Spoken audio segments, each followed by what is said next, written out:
امام راغب رحمۃ اللہ فرماتے ہیں کہ شریعت میں توبہ کا مفہوم یہ ہے کہ برا ہونے کی وجہ سے گناہوں کو ترک کر دیا جائے، ماضی میں جو گناہوں کا ارتکاب ہوا ہے اس پر ندامت کا اظہار کیا جائے، آئندہ گناہ نہ کرنے کا پختہ عزم کیا جائے،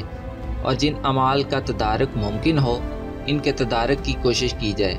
جرجانی رحمۃ اللہ فرماتے ہیں کہ دل سے گناہوں پر اصرار کی گرہ کھول کر اللہ تعالیٰ کی طرف رجوع کرنے اور پھر اللہ تعالیٰ کے تمام حقوق ادا کرنے کا نام توبہ ہے۔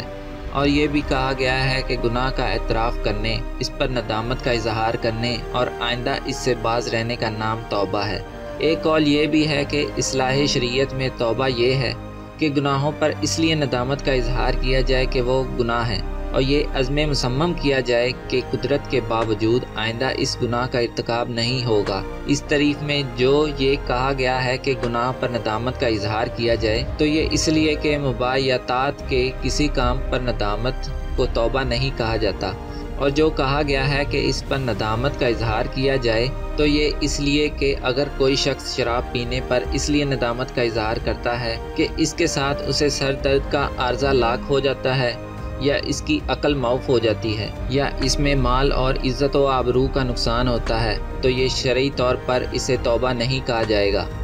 اسی طرح جو یہ کہا گیا ہے کہ وہ قدرت کے باوجود آئندہ اس کا ارتکاب نہیں کرے گا، تو یہ اس لیے کہ اگر کوئی شخص عدم قدرت کی وجہ سے گناہ چھوڑتا ہے تو یہ توبہ نہیں۔ مثلا اگر کوئی شخص طاقت و قدرت نہ ہونے کی وجہ سے یا خواہش باقی نہ رہنے کی وجہ سے زنا کو ترک کرتا ہے تو اسے توبہ نہیں کہا جائے گا۔ اللہ باری تعالیٰ فرماتا ہے یا ایھا الذین آمنوا توبوا الی اللہ توبۃ نصوحا، اے مومنو اللہ کے حضور صاف دل سے توبہ کرو۔ اس آیت کریمہ میں توبۃ النصوح کے جو الفاظ استعمال ہوئے ہیں